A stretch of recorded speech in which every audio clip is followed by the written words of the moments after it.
Hey guys, welcome back to my channel. This is Mark, and on this channel we'll talk about money online, we talk about creating content, YouTube, TikTok, Instagram, all that kind of good stuff. So if you're interested in that kind of thing, make sure you subscribe. So if you watched my last video, I explained that I have read 4 books that have really inspired me to start creating content and start kind of, changing my life through content creation. I'm not gonna go into depth, I'm not analyzing them. I'm just gonna talk to you about how they've impacted me and what I took from them. I'm not sponsored by these guys, I'm not sponsored by the authors of these books. It's just for me to, share this thing that I've experienced through these books with you, so that hopefully you can find it useful as well. So the first book I'm gonna talk about is this book called Think and Grow Rich by Napoleon Hill. So the basic idea of this book is you need to think before you achieve. So if you want to be rich, whatever rich means to you, you need to think about it first. So if you want to be successful in some sort of field, it tells you that you need to imagine yourself in that place and have a plan to get to that place. That's basically what I got from this book. I wouldn't say it was the easiest read, but in terms of understanding what was on there, it wasn't too difficult. But before I read this book, I used to struggle with, just thinking about basic plans, or if I want to do something, how am I going to do it? I would have an idea of what I want to do or where I want to be, but actually making a plan wasn't really something that I was used to until I read this book. It shows you about visualizing your goals and setting goals with an actual, pinpointing what your goals are and then setting those with a deadline so you can actually start making plans towards it. Because when you just think about something without really thinking about it properly, that thought kind of evaporates, and then you're back to thinking about everyday life, bills, money, relationship problems, whatever it is. You're not really going to concentrate on your goals. But this book showed me that you need to sometimes set time aside where you actually dedicate that time to thinking about your goals. It wasn't easy to begin with, but after practice, it does get easier, where you set aside some time and you think about, okay, this is what I want to achieve and how am I going to do that? Actually really take time and effort to think about your goals.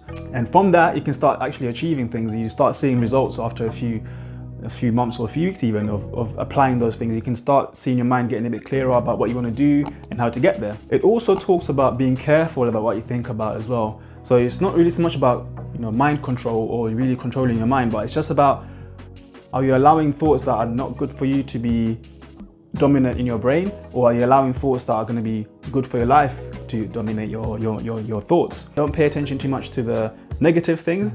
Think more about the positive things and what you want to achieve in your life, and dedicate more of your thinking to those kind of things. So I would definitely recommend this book for anybody actually, but especially if you find that you're sometimes thinking about something and then that thought just kind of disappears and then nothing ever really gets achieved after that. The next book that I read is called Rich Dad, Poor Dad by Robert Kiyosaki. So whereas the previous book was talking more about your thinking, this book was talking about actually actions that you could take to bet your life. The basic message that I got from this was that rich people will spend most of their money towards assets instead of liabilities. Without getting too deep into the details of this, basically what an asset is something that makes you money, and a liability is something that takes money from you. So like a car will be a liability because it's taking money from you, unless it's like a car for business that you're maybe hiring the car out, then it's going to be an asset because it's making you money. And then from that money that they have, they'll pump it into more assets, which then kind of makes them grow richer and richer and richer, which is why they stay rich and the poor stay poor, or the rich get richer and the poor stay poor.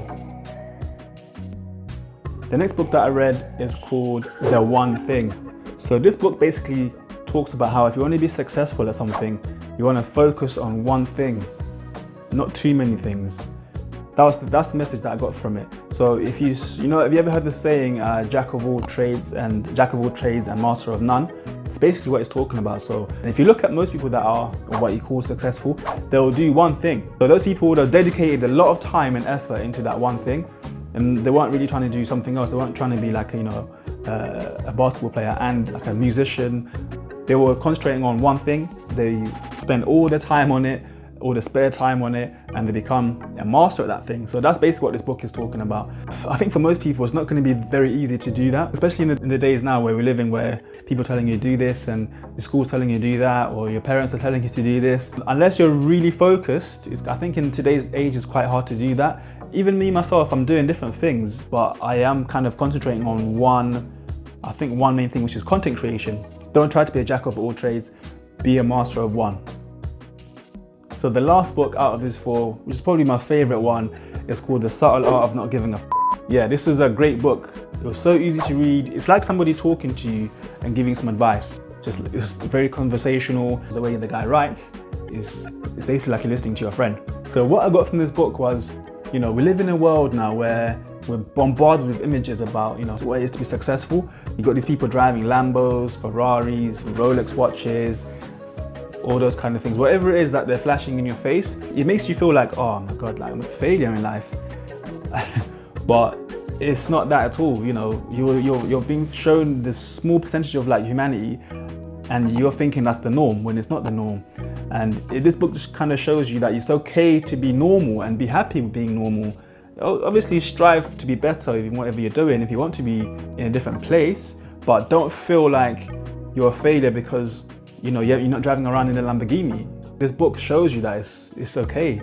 But the main message from this book is that you need to be selective about what to care about. He gave an example of, like a lady being stressed out over a cashier in a supermarket because she's taking a bit long. I think that was the example.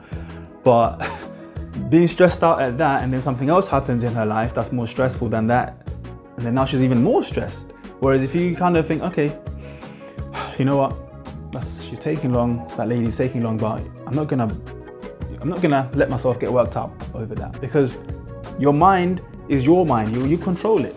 So a lot of people, they'll say, oh, I lost my temper, whatever, but you choose to lose your temper. At the end of the day, you make the decision to react a certain way.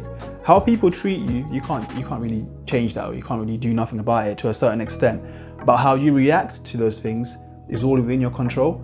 So this book kind of shows you that as well. It just says, be careful, be selective about what you care about in terms of getting annoyed about or getting stressed out about things. Save that for the important stuff, or care about the things that are going to help you rather than the things that are not going to help you. That's the message that I got from it, and it's helped me so much. And because of that, I started making lots of different videos fearlessly without worrying about anything. Even this video now, I think before I read this book, I would have been scared. I would have been thinking, I would have been really in my head like, oh, did I say that right? What did I say? But after reading that, I cared less. And now I can just make lots of videos, which I'm going to do. I'm going to keep creating lots of videos like this, and different ones as well. So make sure you subscribe and stay tuned for lots more advice and lots more tips and stuff on how to do this kind of thing. So these books have really helped me. I'm going to read more. I'm going to keep reading more. And if I find any more good ones, I'm going to share with you guys. But since reading these, they've inspired me to start making lots of content and be, active online. So if you want to know how I grew my Instagram from about 100 followers all the way up to 20,000 in a short space of time, make sure you click the next video, and it shows you all the steps that I took to do that. So I hope you guys enjoyed this video. I hope you learned something from it. So remember, if you want those books that I've mentioned, I'm going to list them in the description below. So until next time guys, make sure you click the next video. I'll see you there.